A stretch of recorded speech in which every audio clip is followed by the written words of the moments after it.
আচ্ছা, আপনারা বাসায় যদি কেএফসি চাইতো মজাদার করে চিকেন ফ্রাই বানাতে পারেন, তাহলে কি আর আপনারা রেস্টুরেন্টে খেতে যাবেন? তো আজকে কিন্তু সেরকমই একটা রেসিপি আপনাদেরকে দিব। তো হ্যালো এভরিওয়ান, কেমন আছেন সবাই? আশা করি সবাই অনেক বেশি ভালো আছেন। কালারটা দেখে কি লোভ লাগছে? ফুল রেসিপি কিন্তু দেখতে হবে। তাহলে প্রথমে মুরগিটাকে ভালো করে ধুয়ে নেওয়া হয়েছে, দিয়ে দিচ্ছে আদা রসুন আর জিরার পেস্ট। তো জিরাটা স্কিপ করতে পারেন আপনারা চাইলে। এখানে হলুদ দিচ্ছে, আসল কথা আমার আব্বু এখানে দিচ্ছে, তো একটু পাকনামি করে হলুদ দিচ্ছে, আপনার হলুদটা কিন্তু স্কিপ করবেন। এখানে মরিচের গুঁড়াটা দিবেন, যে যতটুকু ঝাল খেতে চান ততটুকু। দিয়ে দিচ্ছে স্বাদ অনুযায়ী লবণ আর সয়া সস। সয়া সসটা এখানে ডার্ক সয়া সস ইউজ করা হয়েছে, আপনারা লাইটটাও করতে পারেন, তবে লাইটটা দিলে বেশি দিবেন, ডার্ক সয়া সসটা দিলে একটু কম দেওয়া ট্রাই করবেন, যে যেমন খেতে পছন্দ করেন। তারপরে তো কি করবে, জিরার গুঁড়া দিল একটু, না জিরা না, মনে হয় ধনিয়া গুঁড়া, আমি আসলে জানি না, জিরার গুঁড়া দিয়েছে মেবি, হ্যাঁ জিরার গুঁড়া দিয়েছে একটু ফ্লেভারের জন্য। এটাও কিন্তু না দিলেও চলবে, স্কিপ করতে পারেন। তারপরে ভালো করে ম্যারিনেশন করে এটাকে রেখে দিতে হবে 2 থেকে 3 ঘন্টার জন্য, তাহলে একটা বেটার রেজাল্ট পাবেন। কম সময় থাকলে অল্প রাখলেও চলবে, ব্যাপার না।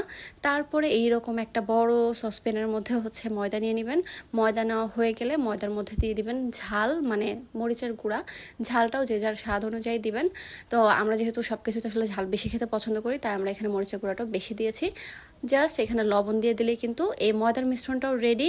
ময়দাতে লবণ ঝাল আর কিচ্ছু না। তো এখানে মুরগিটাকে, মানে মুরগির সে পিসটাকে বের করে নিয়ে হাত দিয়ে একটু কোট করে দেন পানিতে চুবাতে হবে।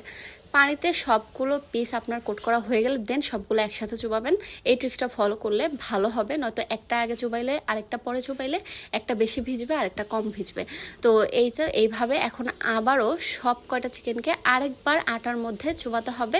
আটার মধ্যে এটাকে 3বার কোট করব, 2বার পানিতে ভিজাবো, 3বার আটাতে কোট করব। তো এটা আমার মেজো বোন করতেছে, এই জন্য আমি ভিডিওটা ইজিলি আপনাদেরকে দেখিয়ে দিতে পারছি। তো এই তো 3বার কোট করার পরে ফাইনাল রেজাল্ট, না এটা 3বার না, এটা 2বার কোট করার পরে রেজাল্ট। তো এই তো এখন আবারও নিয়ে, মানে ভালো করে আটাটাকে মাখিয়ে এইটাকে আবারও পানির মধ্যে চুবাতে হবে। তাহলে কয়বার হলো? 2বার আটার মানে পানির মধ্যে চুবালাম।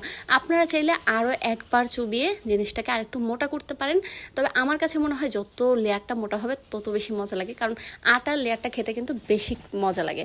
আমি জানি না কার কাছে কি মনে হয়। তো 3বার কোট করা হয়ে গেলে দেন এটাকে দিয়ে দিতে হবে গরম গরম তেলের মধ্যে।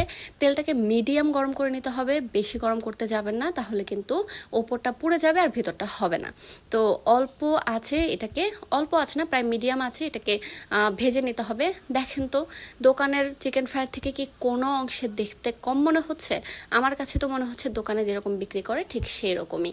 তো এইরকম একটা পারফেক্ট চিকেন ফ্রাই যদি আপনারা বাসায় তৈরি করতে পারেন, তাহলে এত এত টাকা খরচ করে কেন বাহিরে গিয়ে চিকেন ফ্রাই খেতে যাবেন?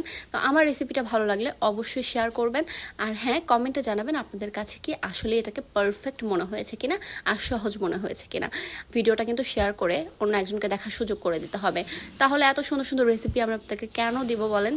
প্লিজ প্লিজ প্লিজ শেয়ার করে দেন ভিডিওটা, আর হ্যাঁ লাইক অ্যান্ড কমেন্ট করবেন, পেজটাকে ফলো দিয়ে পেজের পাশেই থাকবেন এই রকম মজার মজার আরও রেসিপি পেতে। ইস কি লোভনীয় একটা কালার আসছে, আমি এটা এখন খাবো আর এনজয় করব। আপনারা কিন্তু ভিডিওটা ফুল দেখবেন, ভিডিওটা কিন্তু একদমই স্কিপ করবেন না। আল্লাহ হাফেজ।